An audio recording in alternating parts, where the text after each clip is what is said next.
Hey guys, welcome back to our channel Vivaishu vlogs. ఈరోజు నేను గార్డెనింగ్కి సంబంధించిన ఒక చిన్న వ్లాగ్ని షేర్ చేస్తున్నాను. అదేంటి అంటే, ఇది సమ్మర్ కదా, మల్లెపూలకి ఇంకా కొదవ ఉండదన్నమాట. ఎక్కడ చూసినా మల్లెపూల పరిమళం అయితే ఇలా వస్తూ ఉంటుంది. అంత ఎక్కువగా వస్తుంటాయి అన్నమాట ఈ సీజన్లో మల్లెపూలు. సో ఆ మల్లె చెట్టుకి సంబంధించిన కేర్ ఎలా తీసుకోవాలి, ఎక్కువ పూలు వచ్చే విధంగా ఏం చేయాలి అనేది నేను ఈ వీడియోలో మీతో షేర్ చేస్తాను. అండ్ చివరి వరకు చూడండి.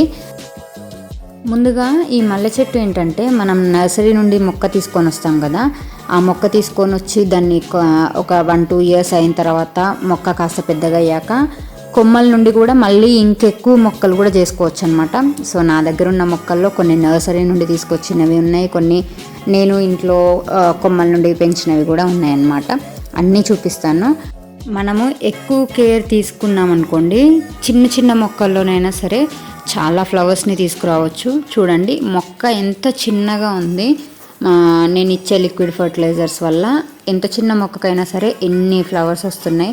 అండ్ వీటికి పెద్ద పెద్ద పాట్స్ కూడా పెద్దగా ఏం అవసరం లేదు. ఎంత కాస్ట్లీ పాట్లో పెట్టామనేది కాదు, ఏ చిన్న పాట్ దొరికినా సరే మనం అందులో మొక్కల్ని గ్రో చేసుకోవచ్చు అనమాట. ఇది నాకు థర్మాకోల్ బాక్స్ ఎప్పుడు వచ్చిందో కూడా తెలియదు, అంటే గుర్తులేదు. సో అందులో పెట్టేశాను అనమాట. ముందుగా మనము నర్సరీ నుండి మొక్క తీసుకురాగానే అప్పటి మట్టుకైతే బాగానే ఉంటుంది. లైక్ 1 మంత్ వరకు అయితే బాగానే మొక్కలు పువ్వులు అవన్నీ వస్తూనే ఉంటాయి. బట్ తర్వాత మాత్రం మొక్కలకి పువ్వులు రాకపోవడం, కాస్త తగ్గినట్టుగా డల్గా ఉన్నట్టుగా ఉంటుందన్నమాట. అది ఎందుకనంటే, నర్సరీలో మొక్కలన్నీ దగ్గరగా ఉండేసి షేడ్లో ఉన్నట్టుగా, కొంచెం నీడలో ఉన్నట్టుగా ఉంటాయి కదా. సో మనము మొక్కను ఇంటికి తీసుకురాగానే ఆ వేడికి కొంచెం డల్ అయిపోతుంటాయి అన్నమాట. పెద్దగా టెన్షన్ పడాల్సిన అవసరం ఏం లేదు. బట్ ఏంటి అని అంటే, మొక్కను రీపాట్ చేసినాక ఒక 1 ఇయర్ వరకు అయితే మనము మొక్క నుండి ఫ్లవర్స్ని అయితే ఎక్స్పెక్ట్ చేయొద్దు. అంత ఎక్కువ ఫ్లవర్స్ని ఎక్స్పెక్ట్ చేయొద్దు. ఏదో కొన్ని వస్తుంటాయి కానీ ఎక్కువ ఎక్స్పెక్ట్ చేయొద్దు అనమాట. మొక్క కాలం అనేది అంటే లైక్ ఏజ్ ఎక్కువ అవుతున్న కొద్దీ మొక్కకి అప్పుడు మనకి ఫ్లవర్స్ అనేది ఎక్కువ వస్తుంటాయి. అండ్ నేను ఈ మొక్క తీసుకొని వచ్చేసి 3 ఇయర్స్ అవుతుంది.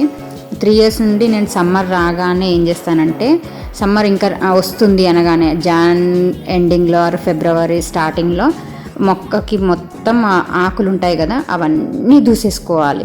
కొమ్మలు కట్ చేసుకున్న, ఎక్కువ కొమ్మలు ఉన్నాయనేసి అంటే కొమ్మలు కట్ చేసుకున్న పెద్ద ప్రాబ్లం ఏమి ఉండదు. బట్ నేనైతే కొమ్మల్ని కట్ చేయను, వాటికున్న ఆకుల్ని మాత్రం మొత్తం దూసేస్తాను అనమాట. లైక్ ఎందుకనంటే, ఆకులు దూసేస్తున్న కొద్దీ మనకి కొత్త చిగుర్లు అనేది వస్తుంటాయి. చూడండి నాకు ఈ మొక్క మొత్తం ఎలా కొత్త చిగుర్లు కనబడుతున్నాయో. ఆల్రెడీ నేను ఇవి తీసేసి పెట్టుకున్నాను, బట్ మీకు చూపించడం కోసం అని చెప్పేసి మళ్ళీ ఇంకొక మొక్క అలా పక్కన పెట్టేశాను అనమాట. అదే మొక్కకు మళ్ళీ ఈరోజు నేను మీకు చేసి చూపిస్తున్నాను. ఆకులన్నీ అలా దూసేయడం వల్ల కొత్త చిగుర్లు వస్తుంటాయి కదా. కొత్త చిగుర్లు వచ్చినప్పుడు మనకి ఫ్లవర్స్ అనేది కొత్తగా స్టార్ట్ అవ్వడం అవుతుందన్నమాట. సో అందుకే మనం ఆకులు మొత్తం దూసేసేయాలి. అండ్ అలా దూసేసిన ఆకుల్ని మొత్తం మళ్ళీ చేతబుట్టలో అట్లా వేయకుండా అదే మొక్కకి కుండీలో వేసామనుకోండి, మొక్కకి మల్చింగ్ లాగా యూజ్ అవుతుంది. అండ్ ఆకుల నుండి ఉండే ప్రోటీన్స్ కూడా మొక్కకి అందుతుంటాయి అన్నమాట. లైక్ ఎట్లా అంటే, కిచెన్ వేస్ట్ నుండి మనం కంపోస్ట్ ఎలా చేస్తామో అలా లీఫ్ కంపోస్ట్ అవుతుంటుంది, ప్లస్ మల్చింగ్ కూడా అవుతుంటుంది అనమాట. మల్చింగ్ అంటే ఏంటంటే, మొక్క వేడి నుండి తట్టుకోవడం కోసము రూట్స్కి మనం ఇచ్చే షెడ్ లాగా అన్నమాట. మొక్కకి డైరెక్ట్గా సన్లైట్ అనేది తగలకుండా మనం ఆకులతో కానీ, లేదంటే ఇంకా వేరే కోకోపిట్ లాంటి వాటితో కానీ ఏదైనా సరే మనము సమ్మర్లో మల్చింగ్ అనేది చేసి పెట్టుకున్నాం అనుకోండి, మొక్కకి మనం వాటర్ ఇస్తాం కదా, ఆ ఇచ్చినప్పుడు ఆ తడిదనము చెమ్మదనం అనేది మొక్క అబ్జర్వ్ చేసుకొని అలాగే ఉంటుందన్నమాట. లైక్ ఎండ అనేది ఎక్కువగా తగలకుండా, రూట్స్ డ్యామేజ్ కాకుండా ఈ మల్చింగ్ అనేది యూజ్ అవుతుంటుంది అనమాట. సో కంపల్సరీగా మొక్కకి మల్చింగ్ అనేది చేసుకోవాలి. అండ్ మల్లె మొక్కకనే కాదు, ఏ మొక్కలకైనా సమ్మర్లో మల్చింగ్ అనేది చాలా ఇంపార్టెంట్. అండ్ నేను సమ్మర్లో మొక్కలకి కేరింగ్ ఎలా తీసుకోవాలనేది కూడా నేను నెక్స్ట్ వీడియోలో చెప్తాను. బట్ ఈరోజు ఏంటంటే మల్లె మొక్కకి సంబంధించిన వీడియోనే చేస్తున్నాను కాబట్టి ఎక్కువగా కేరింగ్ గురించి, అన్ని మొక్కల కేరింగ్ గురించి చెప్పట్లేదు అనమాట. చూడండి నేను అలా మొత్తం దూసేసిన తర్వాత ఇలా కొత్త షూట్స్ అనేది వస్తుంటాయి అన్నమాట. కొత్త బ్రాంచెస్ చూడండి ఎంత లేతగా గ్రీన్గా ఉన్నాయి. అండ్ మొక్కకి ఉండే స్టెమ్ ఎంత ఓల్డ్ ఉంటే అంత ఎక్కువగా ఫ్లవర్స్ అనేది మనం ఎక్స్పెక్ట్ చేయవచ్చు అనమాట. చూడండి లేతగా ఎంత ఇదిగా ఉన్నాయి. ఇంకా వాటికి కొత్త కొత్త కొమ్మలు వచ్చిన తర్వాత మనకి బ్లూమింగ్ అనేది స్టార్ట్ అవుతుంటుంది అనమాట. ఈ బ్లూమింగ్ స్టార్ట్ అవ్వడానికి మనం కేవలం వాటర్ ఒక్కటే పోస్తే సరిపోదు, కంపల్సరీగా మనము మొక్కకి ప్రోటీన్స్ అనేది ఇవ్వాలి. ప్రోటీన్స్ ఇవ్వకుండా జస్ట్ వాటరే ఇచ్చేసి మొక్కకి ఫ్లవర్స్ అవన్నీ రావట్లేదు అనేసి అని అనుకోవడం కూడా పొరపాటు. చూడండి మల్చింగ్ లాగా యూజ్ అయిపోయింది నాది ఆకులకి. అండ్ ప్లస్ ఆకుల నుంచి వచ్చే లీఫీ కంపోస్ట్ కూడా అవుతుంటుంది అన్నమాట మొక్కకి. చాలా పీస్ఫుల్గా అనిపిస్తుంటుంది ఈవినింగ్ టైంలో ఇలా వాకింగ్ అలా చేసినప్పుడు. ఇక్కడ స్మెల్ మాత్రం చాలా బాగా వస్తుంటుంది ఫ్లవర్స్వి. మల్లెపూల స్మెల్ ఇంకా ఎవరికి చెప్పాల్సిన పని కూడా లేదు, ఎంత బాగుంటుందో. మొక్కల్ని పెంచడం వల్ల ఉండే ఆక్సిజన్ అండ్ ఫ్లవర్స్ నుండి వచ్చే స్మెల్ కూడా మనకి చాలా రిలీఫ్నెస్ ఇస్తుంటుంది అనమాట. ఎంత పెద్ద వర్క్స్ చేసుకొని ఉన్నా కానీ కాస్త మైండ్కి చాలా రిలీఫ్గా ఉంటుంది ఇలా ఫ్లవర్స్ని చూసినప్పుడు. చూడండి ఎంత అందంగా కనిపిస్తున్నాయి నాకు. బ్లూమింగ్ ఎక్కువగా ఉండాలంటే కంపల్సరీగా లిక్విడ్ ఫర్టిలైజర్స్ ఇవ్వాలి. అండ్ లిక్విడ్ ఫర్టిలైజర్స్ అనే కాదు, మీరు ఎరువులు ఇచ్చినా సరే, లైక్ ఆవు పేడ లాంటివి ఉంటాయి కదా, ఆవు పేడ అనే కాదు, ఏవైనా సరే ఎరువులు ఇచ్చామనుకోండి, ఎరువులు కానీ లిక్విడ్ ఫర్టిలైజర్స్ కానీ కంపల్సరీగా ఇవ్వాలి. మీరు కెమికల్వి వెళ్తా అన్నా కానీ నో ప్రాబ్లం, బట్ నేనైతే నా మట్టి కూడా ఆర్గానిక్గా ఉండాలని చెప్పేసి అని నేను బయటవి ఏవి కెమికల్స్ యూజ్ చేయకుండా కేవలం ఇంట్లో ప్రిపేర్ చేసుకున్న లిక్విడ్ ఫర్టిలైజర్సే ఇస్తుంటానమాట. ఈ లిక్విడ్ ఫర్టిలైజర్స్ వాటి గురించి కూడా తర్వాత వీడియో చేస్తాను. ఇది లెంతీ అవుతుందని చెప్పేసి అని కేవలం మీకు చూపిస్తున్నాను అనమాట మొక్కని. ఇలా మనం కొమ్మల్ని కూడా కట్ చేసుకోవచ్చు అని చెప్పాను కదా. ఇది ఏంటంటే చాలా ఇయర్స్ అవుతుంది నేను తీసుకొని వచ్చి కూడా. ఈ ఇంటికి వచ్చిన కొత్తలో తీసుకొని వచ్చింది ఈ మొక్క.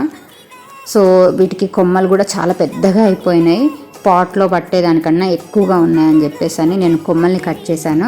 కొమ్మల్ని కట్ చేయడం వల్ల కూడా చూడండి ఎంత ఎక్కువగా కొత్త కొత్త కొమ్మలు వచ్చాయి, ఎంత ఎక్కువగా కొత్త కొత్త చిగుర్లు ఉన్నాయి చూడండి. ఇలా కొత్త చిగుర్లు ఉండడం వల్ల ఇంకా మనకి నెక్స్ట్ వస్తున్న కొద్దీ చాలా ఎక్కువగా మనకి ఫ్లవర్స్ అనేది వస్తుంటాయి అన్నమాట. సో ఎండిపోయిన కొమ్మలని ఎప్పటికప్పుడు తీసేస్తూ మనము కేర్ అనేది తీసుకుంటుండాలి. అండ్ మల్లె మొక్కకి కంపల్సరీగా సన్లైట్ అనేది ఎక్కువగా ఉండే విధంగా చూసుకోండి. లైక్ షేడ్లో ఉన్నట్టుగా ఉంటేనైతే ఎక్కువగా బ్లూమింగ్ అనేది రాదు. మనము డైరెక్ట్గా సన్లైట్ తగిలే విధంగా ఉంటే మనకి బ్లూమింగ్ కూడా ఎక్కువగా ఉంటుందన్నమాట. నేను లిక్విడ్ ఫర్టిలైజర్స్ చేసుకుంటాను అని చెప్పేసి అన్నాను కదా ఇంట్లోనే. సో ఆ లిక్విడ్ ఫర్టిలైజర్స్ని నేను మట్టిలో ఇస్తాను, డైరెక్ట్గా కూడా మట్టిలో ఇవ్వచ్చు, అండ్ అలా స్ప్రే కూడా చేయొచ్చు అనమాట. మొక్కకి స్ప్రే చేయడం వల్ల ఏంటంటే లీఫ్ నుండి కూడా మనం ఇచ్చే ఫర్టిలైజర్స్ని మొక్క అనేది ఆకుల నుండి కూడా తీసుకుంటుందన్నమాట. సో మొక్క మొత్తం తడిచేలా ఒక స్నానం చేసే విధంగా చేసేసేయాలన్నమాట మొక్కకి. నేను ఇస్తున్న లిక్విడ్ ఫర్టిలైజర్స్ ఏంటి అంటే చౌహాన్ క్యూ మెథడ్స్ అన్నమాట. అంటే రకరకాల లిక్విడ్ ఫర్టిలైజర్స్ చేసుకోవచ్చు. నేను ఇదివరకు కూడా చెప్పాను కదా, రైస్ కడిగిన వాటర్ కానీ, కిచెన్ కంపోస్ట్ నుంచి వచ్చిన విధంగా కానీ, ఏ విధంగానైనా సరే మొక్కకి ప్రోటీన్స్ అయితే ఇవ్వాలండి. మనకి ఫుడ్ ఎలా ఇంపార్టెంటో మొక్కకి ఈ ఫర్టిలైజర్స్ కూడా చాలా ఇంపార్టెంట్ అనమాట. నేను ప్రిపేర్ చేసుకున్న చౌహాన్ క్యూ మెథడ్స్ ఏంటంటే ఇవి ఇంట్లోనే ప్రిపేర్ చేసుకున్నాను. ఎలా ప్రిపేర్ చేసుకున్నాను ఏంటి అనేది నేను తర్వాత వీడియో చేస్తాను. ఎక్కువ ఖర్చు కూడా ఏమి ఉండదండి. ఇవన్నింటికి ఒక 500 వరకు అలా ఖర్చు ఉంటుందన్నమాట, అంతే. సో వాటిని నేను 25 లీటర్స్ వాటిల్లో మెజర్మెంట్ చొప్పున, లైక్ సిరప్స్ ఎలా ఇస్తాము పిల్లలకి అలాగే మెజర్మెంట్ చొప్పున తీసుకొని ఇంకా మొక్కకి మొత్తానికి ఇస్తుంటాను అనమాట. ఈ ఫర్టిలైజర్స్ గురించి కూడా నేను తర్వాత ఎక్స్ప్లెయిన్ చేస్తాను. ఎందుకంటే చౌహాన్ క్యూ లిక్విడ్స్ అనేవి కొంచెం టైం టేకింగ్ ప్రాసెస్ అనమాట, చాలా లెంతీగా ఉంటుంది వీడియో. అందుకే ఇందులో నేను ఇచ్చే లిక్విడ్స్ ఏంటి అనేది చూపిస్తూ వీడియోలో చెప్తున్నాను అనమాట. సో అలా చౌహాన్ క్యూ లిక్విడ్స్ని మెజర్మెంట్స్ టైప్లో తీసుకొని ఇంకా అన్ని మొక్కలకి ఇస్తానమాట. లైక్ ఏ మొక్కలకి ఏ లిక్విడ్స్ అవసరం ఉన్నాయి అనేసి అని తెలుసుకొని ఇంకా దాన్ని బట్టి ఇస్తుంటానమాట. సో ఇప్పుడు మల్లె మొక్క గురించి అయితే మొత్తం నేను ప్రిపేర్ చేసుకున్న లిక్విడ్స్ని మొత్తం కింద మట్టిలో ఇస్తాను, ప్లస్ ఆకులకి కూడా స్ప్రే చేస్తాను అనమాట. సో మీరు కూడా ఈ విధంగా ఏ లిక్విడ్స్ అయినా పర్లేదు, ఏ లిక్విడ్ ఫర్టిలైజర్స్ అయినా పర్లేదు, మొక్కకి మాత్రం కంపల్సరీగా లిక్విడ్ ఫర్టిలైజర్స్ ఇస్తూ కంపోస్ట్, కిచెన్ కంపోస్ట్ కానీ అండ్ వర్మి కంపోస్ట్ కానీ లేదంటే ఆవు పేడ ఎరువులు, గేదె ఎరువులు ఏవైనా సరే ఎరువులు ఇస్తూ మొక్కకి ఖచ్చితంగా ప్రోటీన్స్ అనేది ఇస్తూ అండ్ కంపల్సరీగా మొక్క పైన మాత్రం స్ప్రే చేస్తూ ఉండాలి. ఎందుకనంటే ఇది సమ్మర్ కాబట్టి మొక్కలు వేడి నుండి తట్టుకోవాలంటే మనము నార్మల్గా వాటర్ ఇస్తున్నప్పుడైనా సరే మొక్కలకి పైన లీఫ్ పైన కూడా స్ప్రే చేస్తూ ఉండాలి. అలా కేర్ తీసుకుంటే కనుక మీ మొక్కలు చాలా అందంగా ఉంటాయి సమ్మర్లో కూడా. సో అలా లిక్విడ్ ఫర్టిలైజర్స్ని మొక్క మొత్తం స్నానం చేయించినట్టుగా స్ప్రే చేసేసుకోవాలి. ఇలా చేయడం వల్ల మొక్కకి ఏ పురుగు గట్రా ఏది ఉండదు. మల్లె మొక్కకైతే జనరల్గా ఏ పురుగు ఉండదండి. వేరే మొక్కలకైనా సరే ఇలా స్ప్రే చేయడం వల్ల పురుగు గట్రా ఏమీ ఉండదు. అండ్ మనం ఇలా ఫర్టిలైజర్స్ ఇస్తున్నప్పుడు కుండీ లోపల ఏదైనా కలుపు మొక్కలు ఉంటే వెంటనే తీసేసిన తర్వాత ఈ ఫర్టిలైజర్స్ అనేది అందివ్వాలి. లేదంటే ఆ గడ్డి మొక్కలే ఎక్కువగా అబ్జర్వ్ చేసుకుంటాయి అన్నమాట మనం ఇచ్చే ఫర్టిలైజర్స్ని. సో ఇదండి మల్లె మొక్క గురించి కేరింగ్. మీకు గనక ఈ వీడియో నచ్చినట్లయితే లైక్ చేసి షేర్ చేయండి. ఛానల్ ఎంకరేజ్ చేయడం కోసం సబ్స్క్రైబ్ చేయండి. Thank you so much for watching.